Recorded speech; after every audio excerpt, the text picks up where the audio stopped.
Hi again, everybody. Welcome to Wingman Wisdom. Today we're going to wrap up our four-part series where we're discussing the value, the real value of used RVs. If you're new to the channel, I'd like you to know that Wingman Wisdom is about trying to come up with things to make you think about, not agree with me necessarily, just things to make you go, huh, think, wonder, ponder, and then come up with your own conclusions. That's what I am doing as I listen to my friend Kevin Frazer, and we're going to wrap up part 4 of this series, talking about the value of used RVs. So I'm trying to get my brain wrapped around this whole thing. It's like almost like a Ponzi scheme. We're going to inflate the price. It's not really worth it, but at the same time, the consumer's going, "Gosh, I can sell my RV for $10,000 more than I paid for it. Yippee!" And that's good for them, I guess. But this is the problem. I mean, it can't keep going like this forever. And now we're seeing from the economy overall the consequences of us inflating these values. And well, you got some culpability in the new RV makers too. Under pressure from their dealers, they maintain a list price that is so much higher than the RV is actually going to get sold for. Cars are, you look at the window sticker on a car, it's not that far away from what the car is going to sell for. I'm talking about new ones. But you look at the MSRP on a new RV, we don't sell them for anything like that. But if you have that MSRP as your selling price, you can pretend to offer an enormous trade-in value that contains a lot of fluff. So the new RV makers, and I know where it comes from with the new RV makers, they're under constant pressure from their dealers to maintain this artificially high manufacturer suggested list price so they can play the game that you just described as causing all the trouble. But for the person, and I'm just a little guy, but when I ask questions, it's the first off, the guy was very corporate. You know, I don't think I would have responded to my email like he did, but very corporate, very nice. But as soon as you start pushing people and you're asking them, I mean, as an example, you used Camping World earlier, that if they were to go in the future at some point, theoretically bankrupt, probably one of the reasons would be because of the overinflated used RV values that they've been carrying on the books. But it's not just them, isn't it? RV1 and the big chain dealers. Camping World's not the only one that does this. Yeah, yes. But they're the ones that benefit the most, it appears.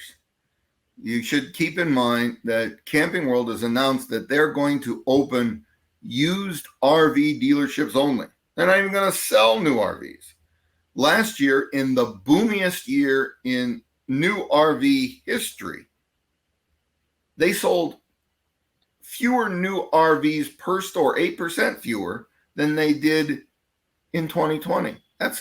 They're the only ones that did that. That's bizarre. It was the boomiest year ever. So they're going into used RVs because these inflated values are apparently, and Mr. Lemonis, the guy who runs the company, talks about how the profits are so much better on the used side of the ledger.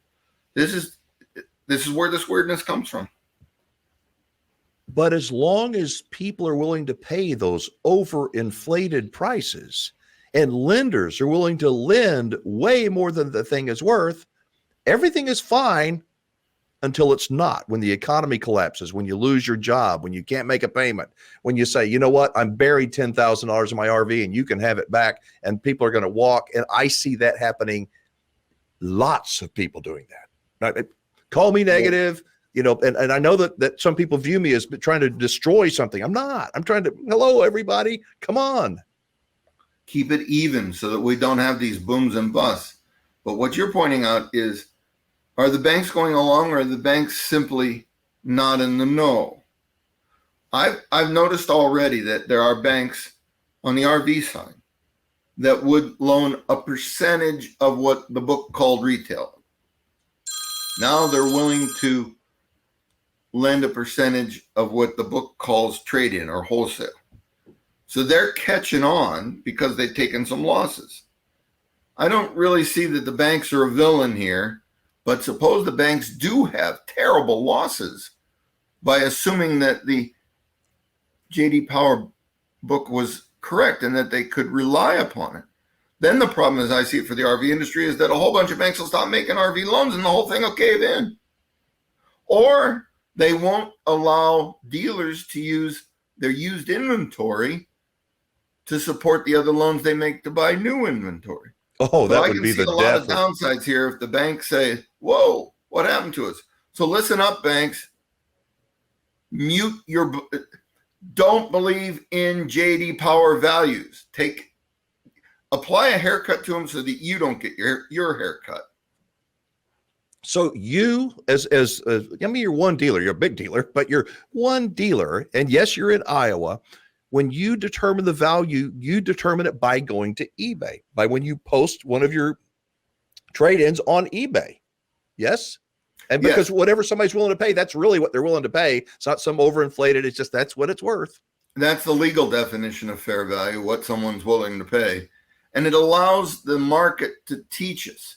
But no matter what happens to used RVs, I had some experience with doing business in Australia. I know, I don't do it anymore. And they didn't have a real vibrant new market that was producing new RVs to sell. So used RVs in that country were whatever anybody said they were because there were no alternatives. Here, check the value of a used one against the new one and apply some kind of deflator. The one I just described, 15, then 7 or 10 per year. And you'll have at least a rough idea what it's worth. Because RVs don't appreciate. They're not like houses in Boca Raton. Well, but if you look at the last 2.5 years, they have appreciated, but it's all been fake. I think that's a fair word to use here. Any thoughts, not predictions? Yogi Berra said that predictions were hard, especially about the future. Well, Yogi, what do you see in the future for the rest of 2022? I mean, here we are, the economy. You've got our government is redefining things. Oh, we're not in a recession. We're gonna call it this. We're gonna call it that. And every time I go to the grocery store, it's like, oh, I'm so happy that we're not in a recession. Inflation is murdering our customers. They can't afford to buy RVs new or used right now. I'm afraid that I saw over the one hill, but didn't see over the other hill, and I missed it. I missed the downturn by a lot. I figured we'd be down a third. We're going to end up the year being down more than half, and that's going to be the industry experience. The RV industry, it appears to me they're all being very cagey, and that's certainly in their best interest. Yes. It looks to me like they're cutting out production a lot. And they're doing it on the sly as best they can. And they're trying to preserve their employment, but it's very tough. They need in the second half of the year, they need to, I'm timing this, they need to reduce their output by a lot. Not everybody. Some people still have a shortage like Flagstaff. They need to reduce their inventory so that we don't have to have an injurious fire sale on excess inventory, and they're doing that to their credit. It looks like all of the major manufacturers are doing it to their credit. It's going to be hurtful of employment in Indiana. I don't know what the other production centers are going to have for problems. We have a number of companies that are wisely trying to source their input materials from the United States. I'm all in favor of that. That's what caused a lot of the problems we've had the last 2 years, too much Chinese input. And since the Chinese stuff has shot up so much in money, maybe we can get back to American-made stuff for about the same dollar. Evidently, Wall Street does not see the same future that maybe you or I do. They're still, Camping World stock is still mid-20s, and things are good. Yeah, but that's a stock that was mid-40s not long ago. So yeah, but you and I talked about it when it was less than 5, and I thought it was going to go bankrupt. And back then everybody was less than 5. That was March of 20 when the whole world looked like it was coming to an end. Everything that has happened to us in the last 2.5 years, my guys talk about this all the time. Every year is weird, but it's different weird. Yes, you're going through one of those patches. This is a reset. The whole world is going to be different when we come out of this. I expect that America will survive because it always does.